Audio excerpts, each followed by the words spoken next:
Listen, like I tell new managers, don't save me money, make me money. I don't need you to save me money. I know you're not going to pay too much for the glasses or the forks or the tablecloths.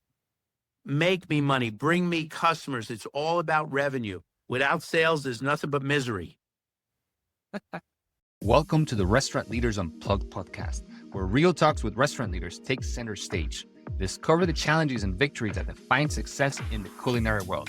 Dive into essential strategies from marketing to operations and gain insights that will transform your approach to your restaurant business. Don't just keep up, lead the way. Join me, your host, Sebastian Stahl, on this journey to excellence. So, Bob, welcome to the Restaurant Leaders Unplugged podcast. It's really a pleasure to have you on here. Thank you.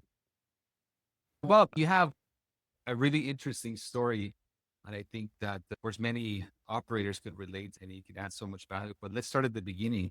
If you could share a little bit of your background, how you got started in the business, take us back when you were starting out. I was born and raised in the Bronx in New York, and later on went to high school in New Jersey.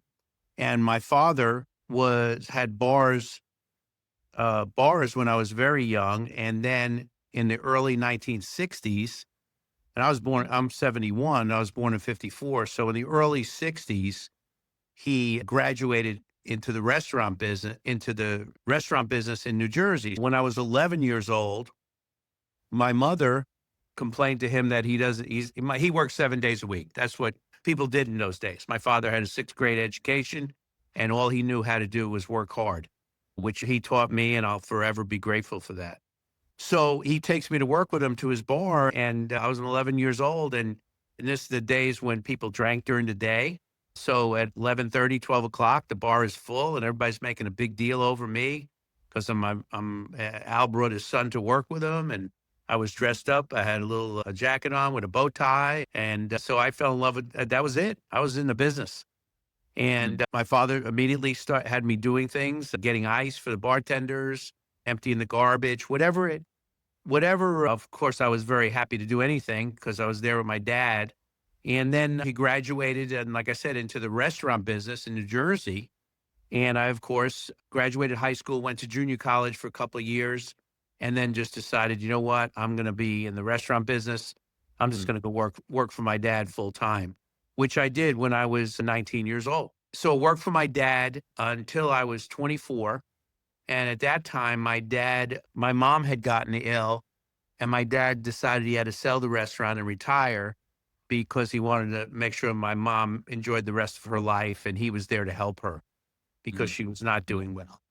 So he sold the restaurant in 1977 or 78, and I've got to go. I asked him, I said, "Well, you sell the restaurant, what do I do?" He said, "Well, you're a smart kid. Go out and get a job and learn more about the business. Learn things from other people. Go work in good restaurants and you'll be fine. You're a hard worker. You'll be fine." So I decide to go visit a friend of mine who was in Miami. And I went there and drove down. I was single and drove down in my car, and we're having a great time, me and him. And I just stayed for a while, and I ran out of money. So I got to decide whether I'm going to go back to New Jersey or stay in Florida. So I decided to stay in Florida, and I got a job at a restaurant on Key Biscayne called the Rusty Pelican. I know the place. It's a magical place. It's owned by a great company at the time, publicly held company, Specialty Restaurants.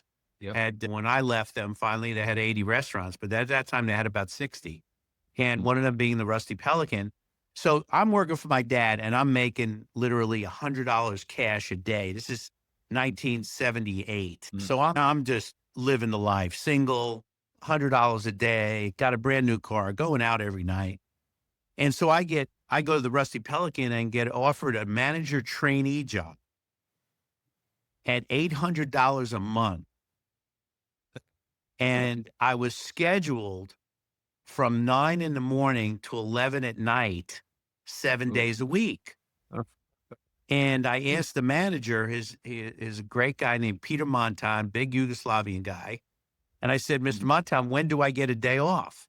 And he said, "When you deserve one." Now, can you imagine if you tell somebody that now, you go to jail? That's what I was going to say. That's the old school stuff. Yeah, 15 minutes later, the cops are there and they arrest you for employee abuse. Yeah. 2.5 years later, I'm vice president of the company. I Wow. just saw an incredible opportunity to work for a company, to take my hard work, the great hard work ethic my father instilled in me. I learned how to work for a big company and I saw an opportunity and I'm vice president of specialty restaurants, one of the vice presidents of specialty restaurants. Eventually got transferred to Chicago, became Midwest regional vice president of everything east of Kansas City, had 14 restaurants in 11 states, just living a great life. I decide it's time to leave specialty restaurants because I get an offer from Arnie Morton, who started the original Mortons. Arnie had a friend who knew me, and Arnie wanted me to, I was living in Chicago, and he wanted me to come run his restaurant. Now, which he had called Arnie's, and he had just opened the original Morton's right next door, the State and Rush in Chicago. The thing about Arnie Morton was, what you have to realize was he, for 17 years, he was senior vice president of Playboy. He started Playboy clubs with Hugh Hefner. So you can imagine the genius of this guy. So I saw an opportunity to work with a guy like this. I got to do this. This is it. So I started working at his restaurant, Arnie's, which was his first restaurant after leaving Playboy. But I was very involved with the original Morton's, which the original Morton's, to this day, I will tell you, was the greatest steakhouse that ever was. It had 200 seats. It was down in the basement. They were the first ones with tray presentation where they brought the food to, this is before you had to wrap it in plastic. They hold up live lobsters. They hold up a piece of meat, all that. Arnie was the first one of the first ones to have premium wine by the glass. Everything was just bigger than life. I saw this. I said, man, if I ever do my own restaurant, I'm doing this. So I worked for Arnie Morton for a while, and it was time for me to just, I had enough of that. And I get this incredible offer to go back with specialty restaurants. So I go back to specialty restaurants in Florida, and I'm there for a little bit. And I get a call from Dick Clark from American Bandstand. You know who Dick Clark is, right? I know. Yeah. Yeah. So he's starting a restaurant called Dick Clark's American Bandstand Grill. And he makes me an offer I can't refuse. And I go to work for Dick Clark. And I spent a couple of years with Dick trying to expand the concept, which really wasn't my cup of tea. It was fast casual. Although it wasn't my cup of tea, I just wanted to work with this incredible entrepreneur, Dick Clark. He was amazing. He was an incredible guy. So I end up working with Dick.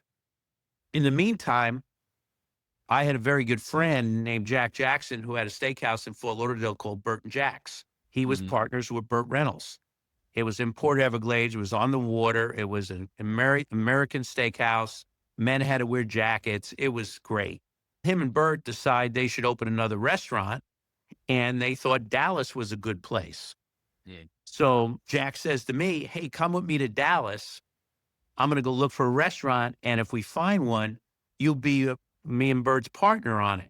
And I said, hey, we got to open a steakhouse. We got to do a Morton's, Burt and Jack's kind of thing there. We come to Dallas in 1993 and come to the original Del Frisco's, where is Bob's now on Lemon Avenue. And we come here for dinner on a Tuesday night in May, and there's a line out the door. And literally a line out the door of a high-end steakhouse. I'd never seen this before. We go inside, we have dinner, we meet Del Frisco. Dale Wamstead was his real name. And he said, what are you guys doing in town? I said, we're looking for a restaurant. He said, your search has ended. I'm building a new big restaurant north of here. Buy this from me. Jack and I look at him and say, holy mackerel, buy a restaurant with this line out the door? Let's do it. Jack starts to negotiate with him. They really don't get along. And I said to Jack, do you mind if I talk to him? So I start to talk to Dale about it. And I said, listen, I want to do it. He said, great, let's do it. I said, we got one problem. I don't have any money. He said, well, that is a problem. I said, but I got a great idea. Why don't you and I go partners? What do you mean? I'm not going to compete against myself. That's stupid. I said, wait a minute, I got an idea. Why don't we change the menu up a little bit and we're not really competing? Okay, let me think about it. He thinks about it. He comes back and he says, okay, let's do it. you can't have a filet, you can't have shrimp, you can't have lobster, and you can't have a baked potato. I said, okay, that's great. I'll do it. Now you got to remember, I'm broke. I'm going partners with a guy who has a line out the door. I'll do anything.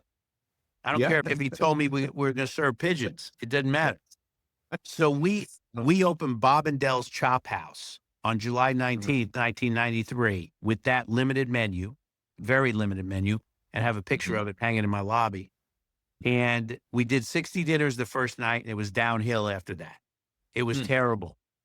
So after 6 months, Dale says, either buy me out or we're closing it. And I said, I don't have the money to buy you out, but if you give me a year to come up with the money, I'll pay you an extra fee every month plus your rent, because he owned the building. He says, okay, I'll do that. But if you're 1 minute late on your rent or your fee, I'm going to throw your ass out. I said, okay, done. I opened Bob's Steak and Chop House on January 1st, 1994. We really struggled in the beginning, and then it started to catch on. And here we are 32 years later. That's incredible, Bob. So many questions, but how did they, because you're there 6 months in, it's failing, then you change it to Bob's. And then what did you do? We put them, we made the menu correct. We had a steakhouse menu, and I just worked my ass off. I was here every night. We're dinner only, closed on Sundays. At one time I had me, my chef, 2 other guys in the kitchen, 3 waitresses, no busboys, no hostess, just doing whatever I had to do to make it work. Now, I'm a risk taker by nature, so that kind of helped, that I was willing to take a shot like this. And whenever we needed a miracle, we got it. So there were 2 things that happened that kind of pushed me over the top. One, now we started to get better. Business started to get better very gradually. And then the Dallas Cowboys hired Barry Switzer as their new head coach in 1994.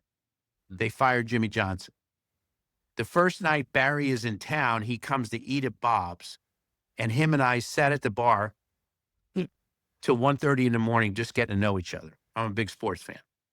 Barry starts eating here 3-4 nights a week. So every time he's doing a radio or a TV interview, he'd say to guys, I got to go. I got to go to my favorite restaurant, Bob's Steak and Chop House. And he'd give me a plug. People started to hear about it because of Barry, and it happened. It started to build. Then D Magazine, our magazine here in Dallas, or it was, it's not what it was then, decides that there are 17 steakhouses in the DFW area, and we're gonna go into every one of them and order the same exact thing and rate them. They picked me the best. Wow. And Del Frisco at Dale Wumstead at Del Frisco's, Phil Romano at Nick and Sam's, all the Palm, they all wanted to sue D Magazine. They said I must have paid them off. Excuse me. How did that happen? And so those are the things that kind of happened along the way that got me where I am today. Wow, Bob, that's an incredible story. And it's like it definitely makes a great execution, because you can't, even if, anybody writes anything about you, your execution's not great. Now, one other thing, I needed a partner. And so I was lucky enough to find a gentleman by the name of Bill Lennox, who has since passed away, that became my partner and totally believed in me and gave me the money I needed to make it work. So I was lucky. I found a great partner, and I had some of those things that happened. But listen, most of all, it was hard work, dedication. And when I go to speak at hospitality schools or talk to young kids, I tell them that I decided what type of restaurant I wanted, and I never varied from it.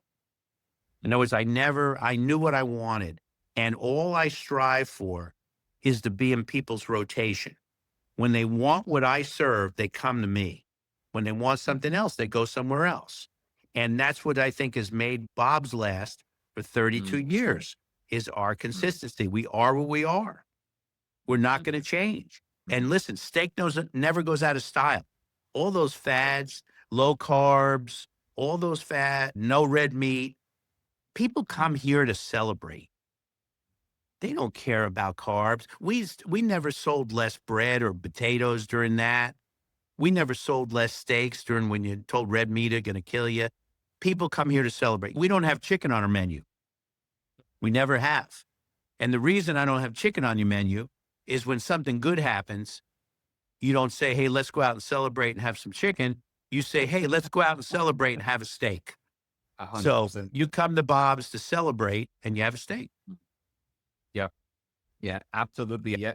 You talk about a few things, but let me backtrack a little bit because for the audience that will be listening and might not know where Bob is right now in terms of units and growth. Here, there's 15 Bob's, but I sold the brand to Omni Hotels.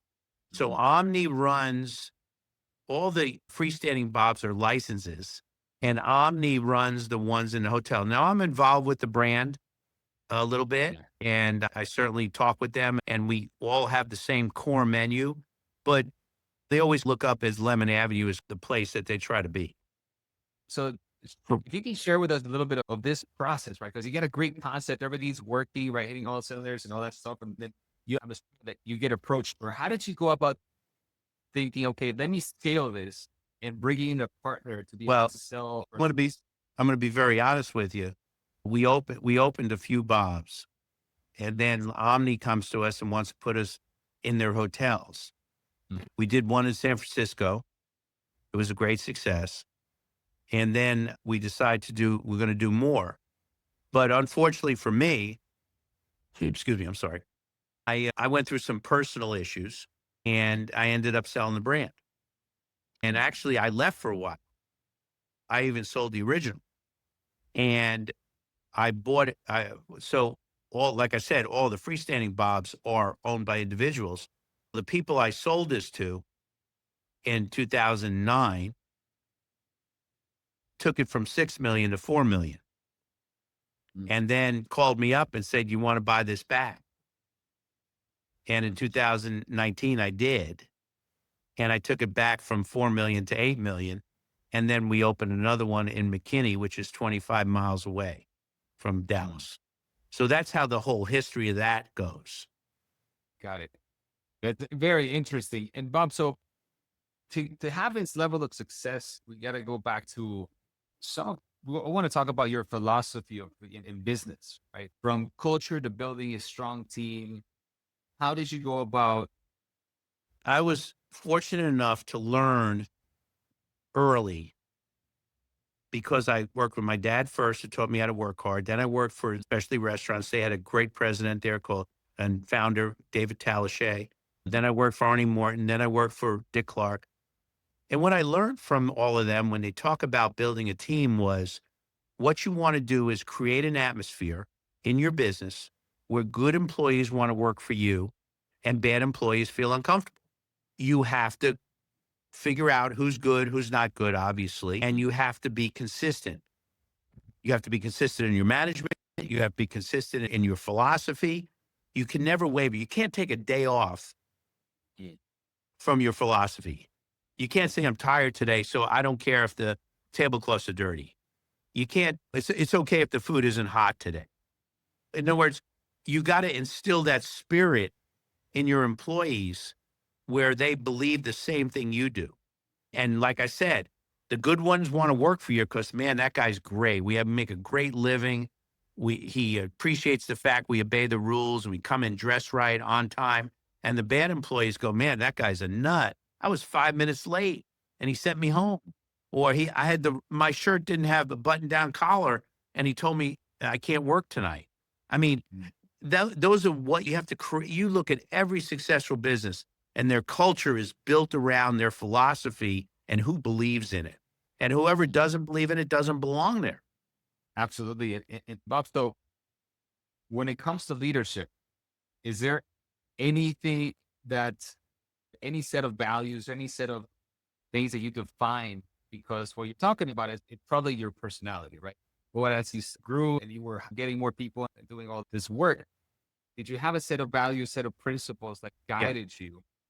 And then to hire the leadership team as well, that helped you find the right people? Yeah. First of all, they would have to convince me that they believe in what we're doing. You can't just come work here and say, yeah, I believe in it. Do you Mm. understand what I'm trying to do here? Do you understand why listen, it's just as hard every day to do the same thing as it is to try to do something different. It's the blocking and tackling that every football team tries to do every play, every day. Okay. It's Mm. just as hard as coming in and trying to create a new menu every day. Okay. It's hard to do the same thing every day, the repetition, but you have to be a person. We're in a high end restaurant. Everybody who eats here can afford to eat in any restaurant in town. As soon as we screw up, they ain't coming back. Doesn't matter what you charge them.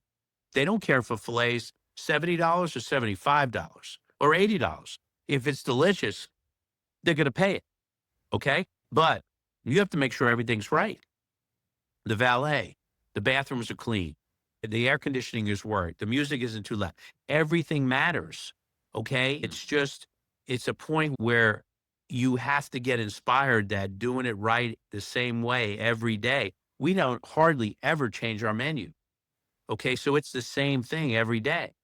So I'm a cheerleader. I'm a leader. I'm trying to make sure everybody's in a good mood. Sometimes I fail at it. Sometimes I'm not in a good mood and you can tell. Okay. And I feel bad about that, but at least they know that most of the large majority, I got waitresses been with me 20, 25 years. I got a busboy that's been here 25 years. My bartender, 17, 18. My chef started as a dishwasher 19 years ago. My manager was the original chef. These are all people that believe in what I do. They know if we make money, they're going to make money.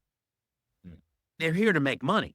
Come on. It's like I tell my longtime employees who have customers they've been waiting on for 10, 15, 20 years. Let me tell you something. Those customers are not your friend. As soon as you give them a cold food and bad service, they ain't coming back. They don't care about your dog and your daughter and all those stories you told them and all those nice presents they gave you at Christmas. They ain't coming back to Bob's. Okay. You got to understand why people come here. And like I said, we just want to be in people's rotation.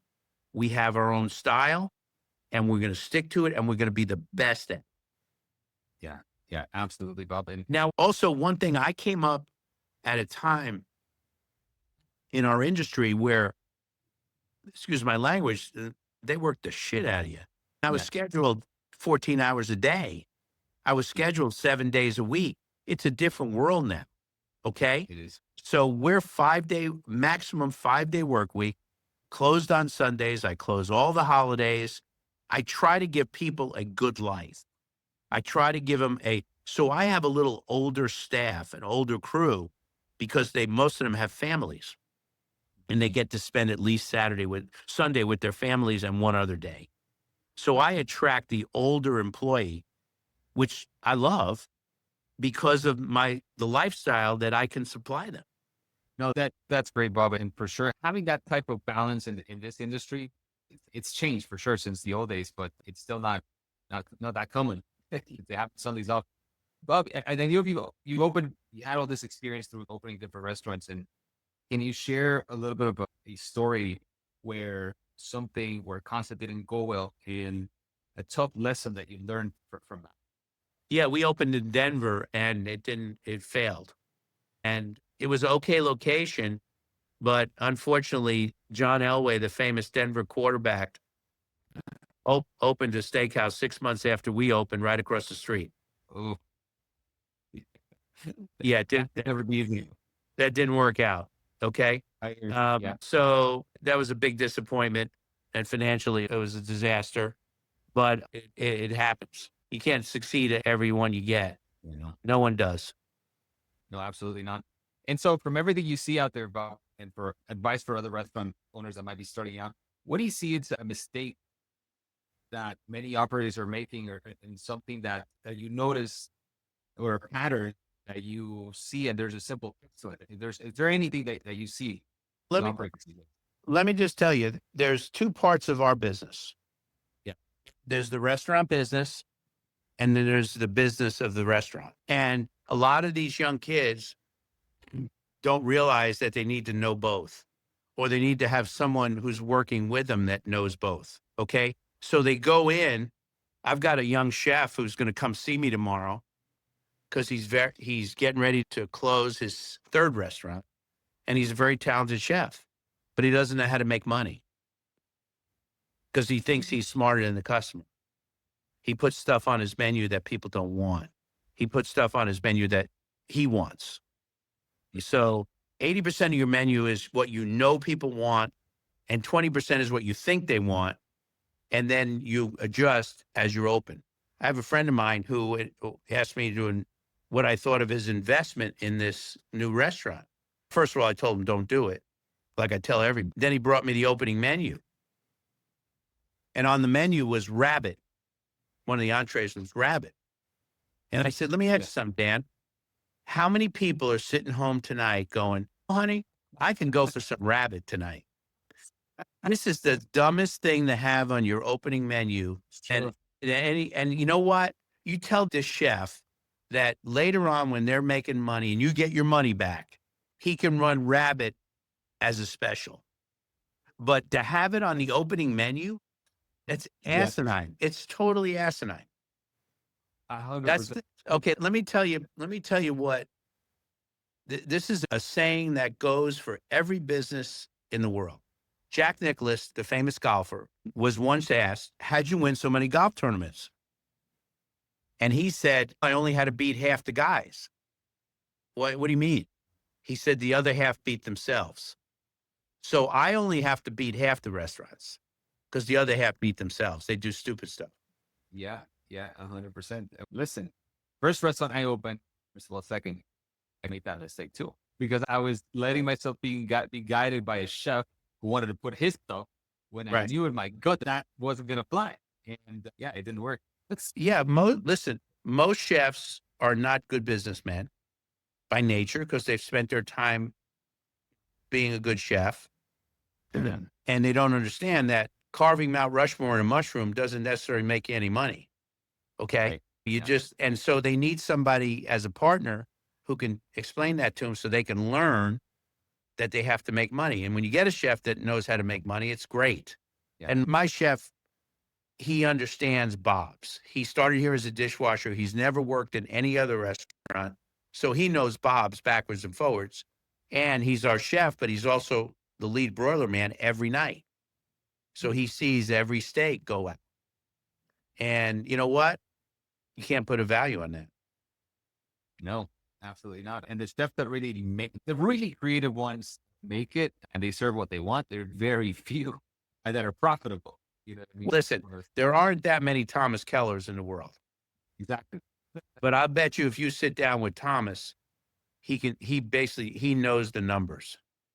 Absolutely. Okay. So he was talented enough to be successful in the restaurant. And plus he knew how to make money. So yeah, there's not a lot of Thomas Kellers and not a lot of Wolfgang Pucks. But if you talk to Wolfgang Puck, I've talked to Bobby Flay, and Bobby Flay will tell you the story that in his first restaurant, he slept in one of the booths because he couldn't afford an apartment. He slept in the restaurant, and then he took a shower at his friend's house. He did whatever it took to be successful. And you ask any of those guys, they all have that story. They all have that story. Yep. Absolutely. Bob, let's shift gears here for a second. And I know that Bob's was built on reputation and consistency. But now marketing has changed in different ways. And what's your take on how restaurants should approach that today? I'm an aggressive marketer. My philosophy was I spend 5% of every dollar I take in on marketing.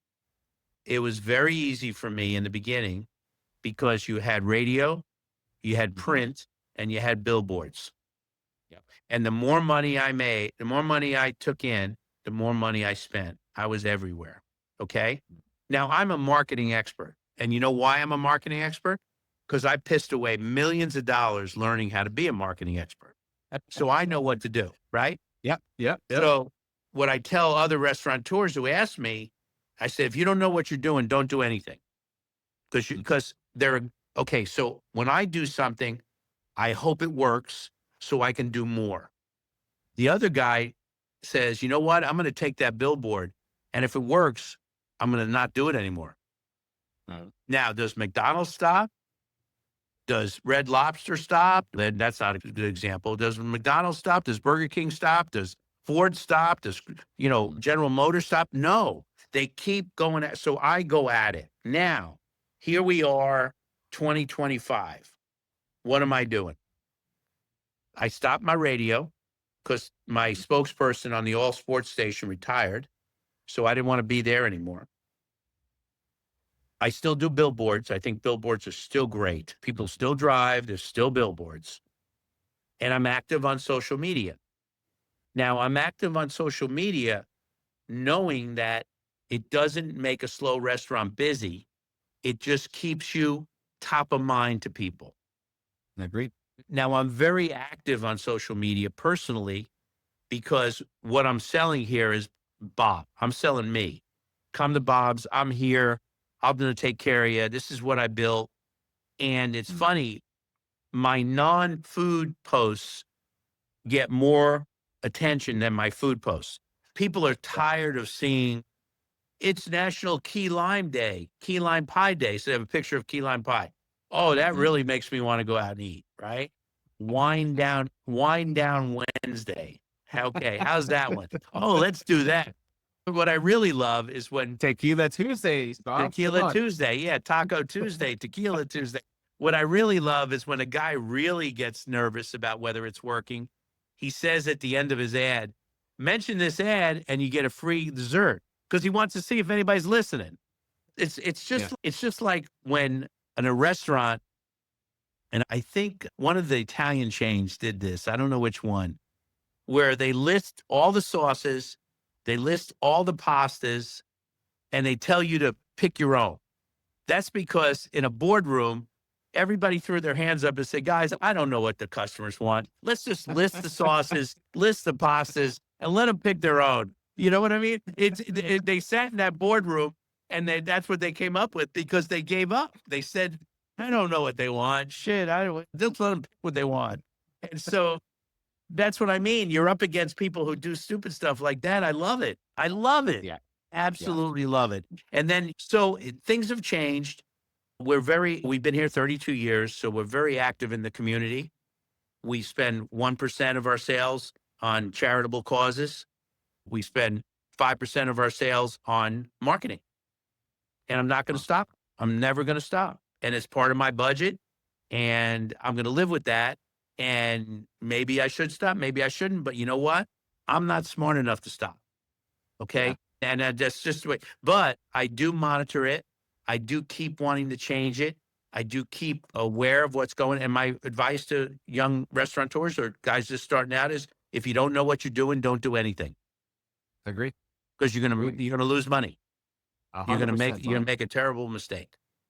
Yeah. You're absolutely right. You're preaching to the choir. That's my whole thing on this too.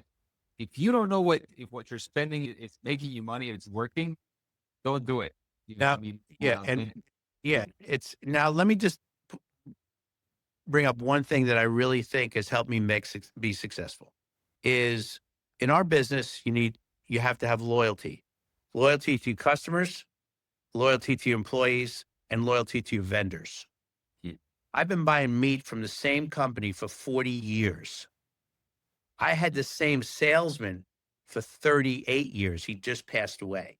Okay. Wow. I've had the same produce guy for 32 years, the same fish guy, I'm loyal to Southern Glazers is my Bennett Glazer. I'm loyal to them because in my business, the high-end business, you pick a vendor, you make sure he knows what you want at a fair price, you pay your bills, and you cross it off your list because you need to get your ass, instead of worrying about saving a nickel or a dime, get your ass in the dining room and take care of customers. Okay. Young kids need to learn about loyalty to vendors. And pick a good vendor, pick a reputable vendor, ask other restaurants who they're buying from. and meet with that guy, get a fair price, make sure he gives you what your specs, pay your bills, and cross it off your list. Stop worrying about it. I want to be the guy that when they see me calling them, they go, holy mackerel, this is Bob. I got to take this. He never calls me. I don't want to be the guy who, when they see my name, they go, oh, this guy again. He's wearing me out, and slam the phone down. Okay. They have to learn that loyalty to their customers, their employees, and their vendors. Absolutely, Bob. But how do you? Okay, because I think that's definitely super important, and I agree with you. But I do see some restaurant owners, what they're doing is constantly changing them because they're trying to save some money. Especially, they'll justify, hey, right now labor cost is crazy, food cost is crazy. I'm not going to stick to one. I'm going to negotiate with all of them. Pick the one that's best for. But why not? Why not negotiate with one and stop wasting your time? Get your ass out in the dining room. Take care of your customers. Listen, like I tell new managers, don't save me money, make me money. I don't need you to save me money. I know you're not going to pay too much for the glasses or the forks or the tablecloths. Make me money. Bring me customers. It's all about revenue. Without sales, there's nothing but misery. Absolutely. Sales fixes everything. Everything. Stupid guys like me become successful because I'm able to fill my restaurant up. Okay. I didn't graduate college. I wasn't a good student. It's just, you have to understand what makes this work. And for me to whore yourself out for a nickel or a dime, or what are you doing? I don't care if you're low end or high end. You got to get vendors. And listen, it goes so much as also this I always talk about. Those guys delivering these products to you every day. Yeah. Be nice to them. You know what? They got a tough job. They got a full truck full of deliveries. Be nice to them. Okay. Because there's going to be a day where they're going to be behind and they're going to say, you know what? That guy Bob's a nice guy. I'm going to make sure he gets his stuff on time. Don't treat those delivery men like shit. Be nice to them. Yeah, no, I agreed. And Bob, you've been in this business for a long time now. Of course, things have evolved, and I know you're a grandfather now. Yes, I just became a grandfather. Thank you. So congratulations on that. When my wife and I babysat this morning for our 2.5-month-old little granddaughter Scarlett, and I'm telling you, I was just like, man, I never thought it's neat. It really is neat. Yeah. So I can't imagine being a grandfather. I'm a dad of two and a 4-month-old baby and a 5-year-old. So it's a beautiful thing, and I can't imagine the grandfather's even. It's got to be incredible because it's great. You get to take care of them and then give them back when you're done. There you go. So how did you balance it? If there is any balance whatsoever in any business? I've done both restaurants, what I do now, but it's really hard to find that sweet spot of balance. How did you go about doing that, Rob? Listen, I'm never going to retire. Yeah. They're going to have to wheel me out of here. I'm working less. I work less, but I still love it. I really do. I look at that list of people coming in, and I usually know at least half of them. And I just love what I do. And I've got a great team here. My managers know that their job is to make my job easy, and they let me be Bob.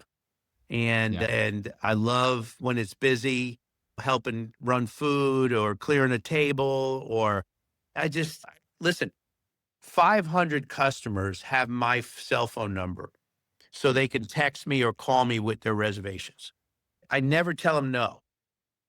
I figure out how to get them down because I'm afraid they're going to call my competitor after they call me. And what's the sense of giving your customer your phone number if you tell them no? You might as well just go on Open Table and see there's no openings. But what I do is I say, hey, listen, we're busy tonight. Why don't you come in, have a drink? I'll get you down as soon as possible. Then as soon as they walk in, I pay attention to them, and they love it.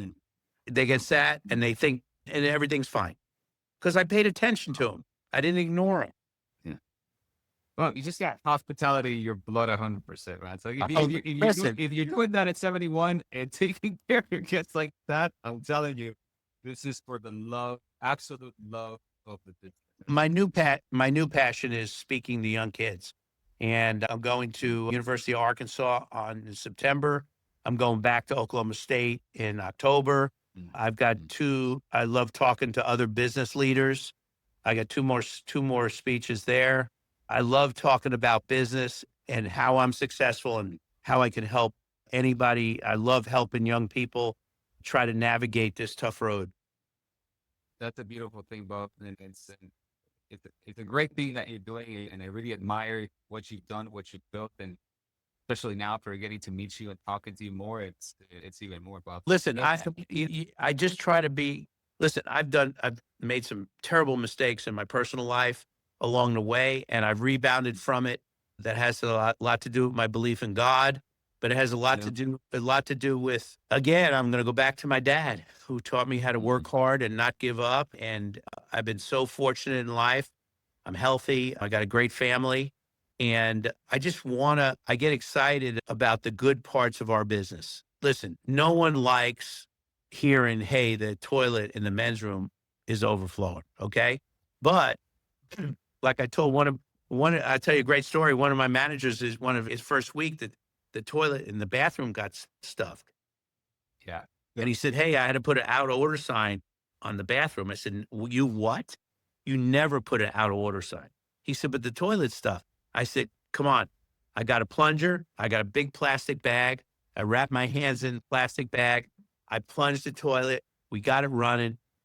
I said, listen, no toilet has ever beaten me. Okay. I'm undefeated. I'm undefeated. All right. You never put an out of order sign because that's disgusting. Yeah. All right. People have to go to the bathroom. They need the bathroom. And so he looked at me like I was nuts. Meanwhile, months and months later, maybe even a year later, one of the toilets, he goes, boss, I got this. I got this. And he went in the back and he got the plunger and he got the plastic bag. And he says, I did it. I'm undefeated now too. Did you have the commercial style type flusher that's Oh yeah, yeah. We're old school. It's an There you old go. bathroom. The building's 80 years old here. You can imagine all the stuff that we go through. It's just, Yeah. and I can listen. I can tell stories for hours about in the old days when things broke, what we did, and how we fixed Yeah. them because we couldn't afford to close or tell people we were closed. It's amazing the stories you can tell when you're in this business. Oh, 100%, Bob. I'm not undefeated. I had to call the plumber because I think I tried and I couldn't get it out. I've had to call the plumber for other things. Believe me. You know, I was climbing up the opening summertime Miami super hot. People were complaining that they were in a Bikram yoga type of place, and because they were all sweating, and because the AC broke down, I was climbing up the AC duct, trying to Yeah, activate a little thing. The I know. contractor stepped there. I know exactly what I you're love it. I love it. Yeah. Those are the stories, Bob. But yeah, it's great.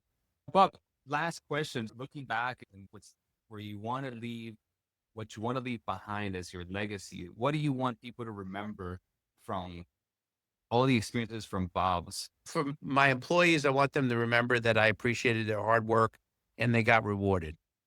And I don't treat all employees the same either. I treat the Yeah. good ones, listen, a 30-year employees are great. Mm. 30-year employees are okay. And a third you need to replace. I don't care what business it is. That's the formula. And you're always trying to replace that lower third. But I want the good employees to say, you know what? My job is to provide them a place to make a good living, give them everything they need to do that, and they come in and work hard every day. That's the way it works. So I want them to remember that. I want my customers to remember that I did my best to take care of them every time they came in. And that's it. You're done. That's it. Yeah, that's it, Bob. That absolutely. And then one thing you just said, I think it's also important for me, and I think you mentioned gone, because for me, it's incredibly important because everything that we go through and we do here in business and life is connected. You know what I mean? And if we don't have a higher purpose like that you're talking about, I think things can go sideways. Hey, my mother, as a young kid, I remember my mom telling me, don't do that because God will punish you. And I didn't know what it meant. But you know Yeah. what? She was right. He did. Yeah. He did. And he will. Okay. And Yeah. if you don't have that higher power to look to, you're missing something in your life. And I didn't have it for a large part of my life, and I have it now.